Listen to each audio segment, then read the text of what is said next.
탈무드, 두 개의 머리.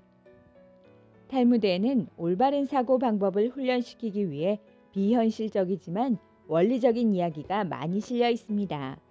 그 한 예를 소개할 테니 다 함께 생각해 보기로 합시다. 다음과 같은 가설적인 질문이 있습니다. 만약 두 개의 머리를 가진 아이가 태어난다면 이 아기를 두 사람으로 생각할 것인가? 아니면 한 사람으로 생각할 것인가? 이 질문은 얼핏 보아 어리석은 말 같지만 그러나 인간은 머리가 둘이라도 몸이 하나면 한 사람이라든가 하나의 머리는 한 사람으로 생각해야 한다든가 하는 원칙을 확립하기 위해서는 아주 유용한 가설입니다.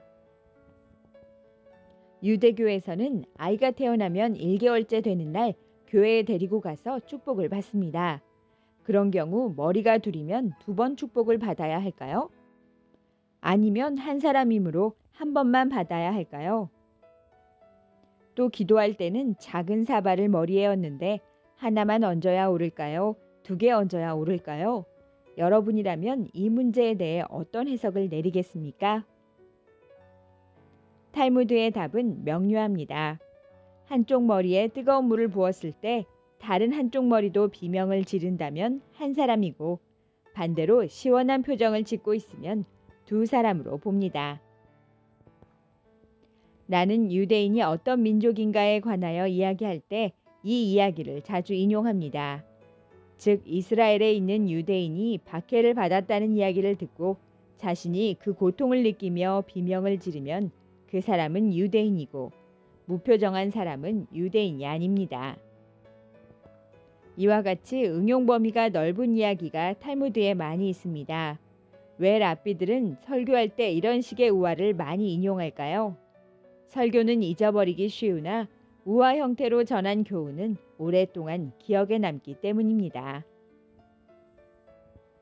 두 개의 세계. 두 사람에게서 돈을 빌린 랍비가 있었어요. 나는 랍비이고 사람들은 나를 신뢰합니다. 나는 한 사람에게서는 1,000원을 빌렸고 또 한 사람에게는 2,000원을 빌렸습니다. 어느 날 두 사람이 와서 모두 2,000원씩 돌려달라고 했습니다. 그런데 나는 누구에게 2,000원을 빌렸는지 도무지 기억이 나지 않습니다. 어떻게 하면 좋겠습니까? 탈무드에는 이 경우 두 가지의 의견이 적혀 있어요. 다수의 의견은 1,000원씩 빌린 것은 틀림없다. 그중 누구에게서 1,000원을 더 빌렸는데 그것이 누군지 알 수 없다. 그러므로 우선 1,000원씩만 돌려주고 나머지 1,000원은 재판소에 맡겨두었다가 나중에 증거가 나오면 돌려준다는 것입니다. 그러나 그 랍비는 이렇게 말했어요. 곰곰이 생각해보니 그들 중 한 사람은 도둑입니다. 1,000원밖에 빌려주지 않고서도 1,000원을 더 빼앗아 가려고 하고 있습니다. 1,000원씩 나누어 준다면 도둑은 잃을 것이 하나도 없습니다. 이것은 사회 정의에 어긋나는 일입니다.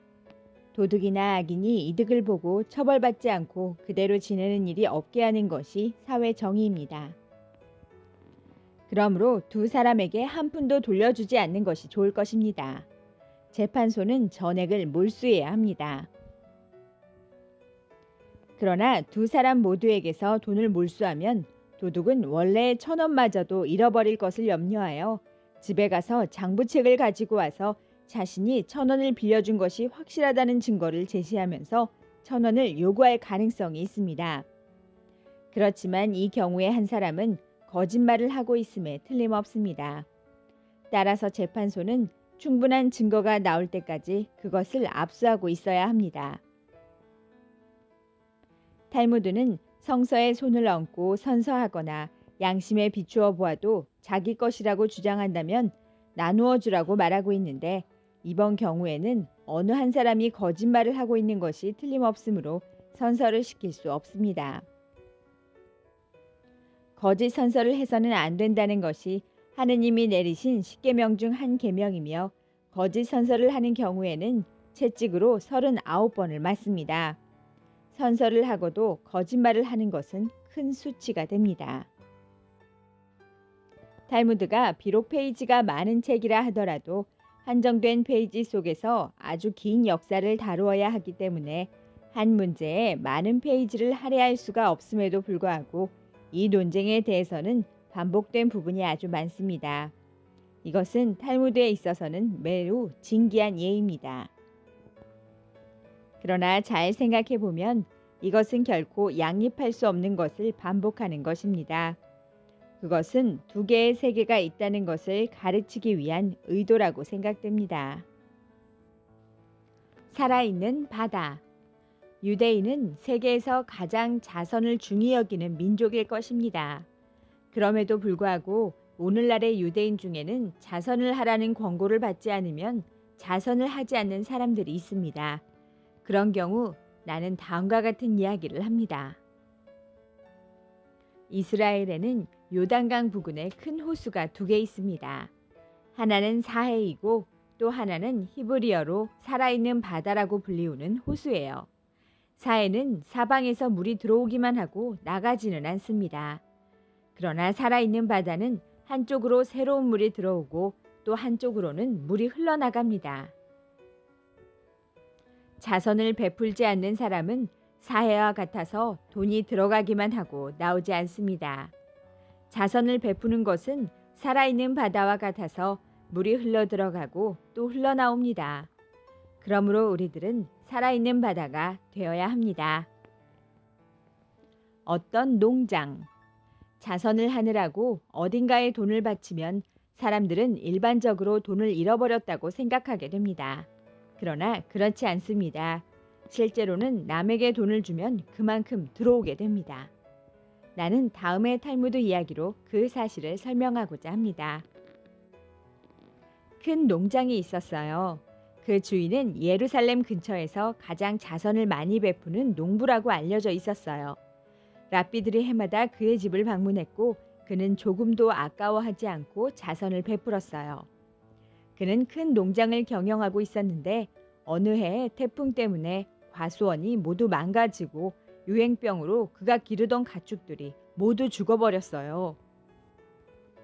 이것을 본 채권자들은 그의 집에 와서 재산을 모두 압수하고 손바닥만한 땅만을 남겨놓았어요. 그러나 그는 하나님이 주시고 하나님이 또 모두 가져가시니 어찌할 수 없는 일이라고 말하면서 태연히 현실을 받아들였어요. 그 해에도 랍비들이 방문했어요. 랍비들은 몰락한 그의 처지를 진심으로 동정했어요. 농장 주인의 아내가 남편에게 말했어요. 우리들은 해마다 랍비님들이 학교를 세우도록 도왔고 교회를 유지하도록 했으며 가난한 사람과 나이 든 사람들을 위하여 많은 헌금을 해왔는데 올해라고 아무것도 바치지 않는다면 송구스럽지 않겠습니까? 부부는 차마 랍비들을 빈손으로 돌려보낼 수 없다고 생각했어요. 그래서 유일한 재산인 토지의 반을 팔아서 그것을 랍비들에게 헌금하고 그 대신 나머지 반쪽의 토지에서 더 열심히 일하여 보충하려고 생각했어요. 랍비들은 생각하지 않았던 헌금을 받고 몹시 놀라면서도 기뻐했어요. 그들은 남은 반쪽 땅이 남아 열심히 갈고 일구었어요. 그러던 어느 날 밭갈이를 하던 소가 쓰러지고 말았어요. 진흙에 빠진 소를 힘겹게 끌어내자 소의 발밑에서 보물이 나왔어요. 그 보물을 팔아서 그들은 다시 토지를 샀어요. 그리고 옛날과 같은 농장을 경영하게 되었답니다. 다음 해에 랍비들이 다시 방문했어요. 랍비들은 농부가 아직 가난한 생활을 하고 있으리라 생각하고 지난해에 좁은 땅이 있던 곳으로 그들 부부를 찾아갔어요. 그런데 그들은 그곳에 없었어요. 그는 이제 여기서 살지 않습니다. 저쪽에 있는 큰 집으로 가보십시오. 이웃 사람들이 랍비들에게 일러주었어요. 랍비들은 큰 집으로 가서 농부를 만났어요. 그는 작년에 일어났던 일을 설명하면서 아낌없이 자선을 행하면 반드시 복이 되어 돌아온다고 말했어요.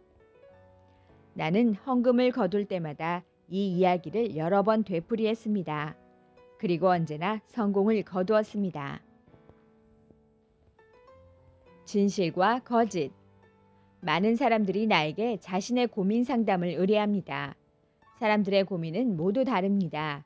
다만 하나 공통된 것이 있다면 누가 거짓말을 하고 있는가, 그것을 어떻게 알아낼 수 있을까 하는 문제들입니다. 무엇이 진실이고 무엇이 거짓인가를 구별하는 것은 아주 어려운 일입니다. 탈무드에는 이에 관하여 두 가지 방법이 제시되어 있습니다. 솔로몬 왕은 후세에 매우 현명한 사람으로 알려져 있어요. 하루는 두 여자가 한 아이를 데리고 와서 서로 자기 아이라고 주장하면서 솔로몬 왕에게 판결을 요청했어요. 솔로몬 왕은 여러 가지 조사를 해보았으나 누구의 아이인지 알 수가 없었어요. 유대에서는 어떤 물건이 누구의 것인지를 알 수 없을 경우에는 공평하게 둘이 나누어 갖는 것이 관례로 되어 있었어요. 그래서 솔로몬 왕은 아이를 둘로 잘라서 나누어 주라고 명령을 했어요. 그러자 한 여자가 갑자기 죽을 듯한 표정을 지으면서 그렇다면 아이를 상대방 여자에게 주라고 울면서 소리를 질렀어요. 그 광경을 보고 솔로몬 왕은 명판결을 내렸어요. 당신이야말로 이 아이의 어머니요. 어떤 부부에게 두 아들이 있었어요. 그중 한 아이는 어머니가 다른 남자와 불륜의 관계를 맺어 태어난 아이였어요. 어느 날 남편은 아내가 다른 사람에게 두 아들 중에 하나는 아버지가 다르다고 이야기하는 것을 들었어요. 그러나 그는 누가 자기 아들인지 알 수가 없었어요. 그 뒤 병이 들게 되자 그는 죽음을 예상하고 자기의 피를 이어받은 아들에게 자기의 전 재산을 물려준다고 유언했어요. 그가 죽자 유서는 랍비에게 보내졌어요. 랍비는 죽은 남자의 피를 이어받은 아들이 누구인지를 가려내야 할 입장이었어요. 랍비는 두 아들을 데리고 부친의 묘로 가서 있는 힘껏 몽둥이로 묘를 두들기라고 말했어요. 그러자 한 아들이 울부짖었어요. 나는 아버지의 묘를 욕되게 할 수 없어요. 랍비는 비로소 진짜 아들을 찾을 수 있었답니다. 귀한 약. 친구 중 한 명이 병에 걸려 새로 개발된 약을 복용하지 않으면 생명을 잃게 될 지경에까지 이르렀어요. 그러나 그 약은 쉽게 구할 수 없는 약이었어요. 수요는 많은데 생산은 턱없이 부족했기 때문이었어요. 그래서 그 친구의 가족들이 나에게 당신은 교수나 의사들을 많이 알고 있으니까 그 약을 구할 수 있지 않겠느냐면서 애타게 사정했어요. 나는 한 의사에게 전화를 걸어 친구를 좀 도와줄 수 없겠느냐고 물었어요. 의사는 내게 이렇게 말했어요.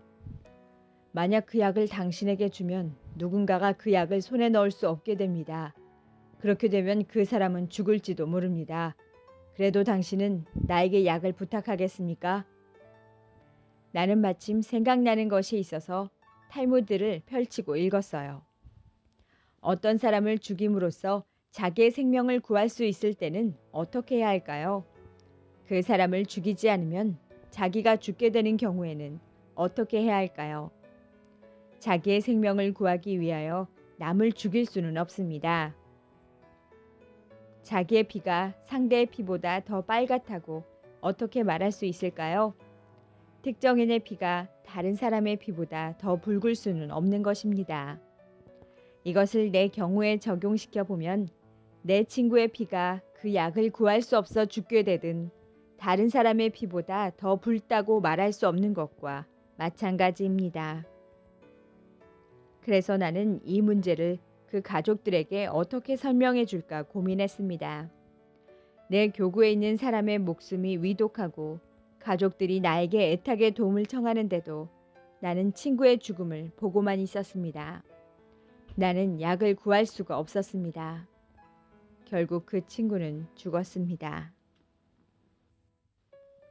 3명의 동업자. 두 사람의 동업자가 있었습니다. 처음엔 맨주먹으로 출발했으나 현재는 임대 빌딩을 소유할 정도로 사업을 완전히 정착시킨 사람들입니다. 두 사람 모두 경험이라고는 조금도 없었는데도 부지런히 일했기 때문에 차차 발전하여 크게 성공했던 것입니다. 어느 날 그들은 자기들이 갑부가 되었다는 것을 새삼스럽게 깨달았습니다. 그러나 둘 사이에는 어떤 계약 문서도 없었으므로 둘이 모두 건강할 때는 상관이 없었으나 아들 대에 물려주었을 때에도 문제가 없도록 계약을 맺어두기로 했습니다. 그런데 일단 계약을 맺고 난 후부터는 사사건건 서로 부딪히게 되었습니다. 계약을 할 때에도 둘 사이에 충돌이 있었어요. 당신은 생산 책임자이고 나는 영업 책임자다라는 식으로 세세한 문제까지 규정하려고 했으므로 서로 상대가 자기에게만 유리하게 하려고 한다고 생각했어요.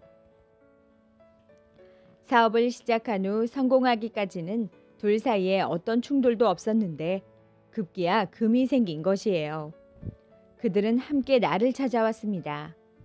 이것은 어느 쪽이 맞고 어느 한쪽이 틀린 문제가 아니었으므로 나도 간단히 결론을 내릴 수 없었어요. 내가 없었다면 이 회사는 존재하지도 않았을 것입니다. 내가 판매를 맡지 않았다면 이 회사는 없어졌을 것이요. 한 사람은 자신이 맡았던 생산을 강조하고 다른 사람은 영업을 강조하며 계속 티격태격했습니다. 나는 자신은 없었지만 다음과 같이 대답했습니다. 두 사람이 다투기 전에는 사업이 번성하고 있었습니다. 그런데 서로 반목하여 사업을 망치는 것은 어리석기 짝이 없는 일입니다. 이 상태로는 서로 예전과 같이 협조할 수 없을 것입니다. 무엇인가 해결책을 찾아야 합니다. 나는 탈무드 속에서 다음과 같은 이야기를 찾아냈습니다. 아이가 태어날 때에는 그 부모와 하느님에 의해서 생명을 부여받습니다.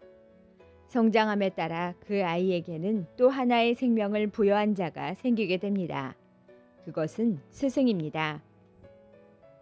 당신들 회사의 경영자는 누굽니까? 두 사람에게 묻자 그들은 두 사람 모두라고 대답했어요. 그래서 나는 이렇게 말했습니다. 하나님도 동업자라고 생각하면 어떻겠습니까? 누가 뭐래도 하나님은 전 우주와 더불어 계십니다. 자기가 잘했다고 주장하는 일은 없으나 우주의 모든 움직임은 하나님의 행위심으로 하나님을 경영자로 참여시켜도 좋지 않겠습니까? 그때까지 이 회사는 공동의 대표자만 있고 사장은 없었습니다. 그러나 둘은 서로 사장이 되고 싶어 했습니다. 그래서 나는 이렇게 조언을 해주었습니다. 이 회사가 당신들의 회사인 것은 물론이지만 동시에 하나님의 회사입니다. 당신들은 유대인을 위하여 일하고 있으며 동시에 나라를 위하여 일하고 있습니다. 이 회사가 내 것이라는 생각은 접어두고 우리들은 하나의 의무를 수행하는 것이라고 생각한다면 누가 사장이 되느냐 하는 문제는 사소한 문제임을 깨닫게 될 것입니다. 영업 담당자는 영업을 하고 생산 담당자는 공장에서 일하기만 하면 되는 것입니다. 그 이후 이 회사는 더욱 번창해 갔습니다. 자선을 위하여 일정한 비율의 돈을 적립하게 되었고 그것이 하나의 목표가 되어 누가 사장이 되든가 하는 문제는 거론되지 않은 채 수익은 점점 늘어났습니다.